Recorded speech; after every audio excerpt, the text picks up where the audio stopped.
Hey, what's up guys? I'm Nico of CamCrunch, and today I'm just going to do a quick video letting you guys know what's up with Nikon, because if you guys aren't up to date with the news, they just announced the D800, which is a replacement for the current D700, but although just upgrading the camera slightly, they sort of moved away from what the D700 was and introduced something completely different. If you guys don't know, the D700 was sort of a budget D3. It was fast, low megapixel, good at high ISOs, all that stuff. But the D800 is a complete deviation in that it is a very high megapixel camera that may not necessarily be used in very high ISOs.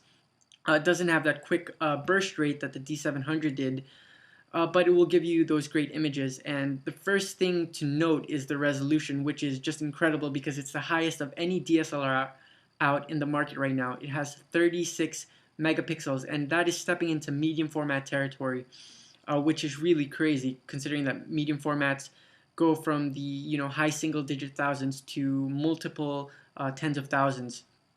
So that in itself is a great feat. It shoots 4.6 frames per second, so again, it's not like the D700 that could go very, very quick, especially with the battery grip attached to it. It shoots full HD video at 30 frames per second and 24 frames per second, and it can do 60 frames per second when you shoot 720p HD video. It has an ISO range of 100 to 6400 in its normal range, and that is expandable from 50 to 25,600 if you want to go, in both boundaries, high 1, high 2, and low 1. And it uses CF cards and SDHC or SDXC cards. So unlike the D4 that was just announced a few weeks or a few months back, it doesn't take the new Sony cards that are high speed, and it also doesn't have wireless connectivity, that Ethernet port. It doesn't have any of that like the D3 does. So it's really a sort of like a budget camera, but it's a beast in itself in that it has 36 megapixels.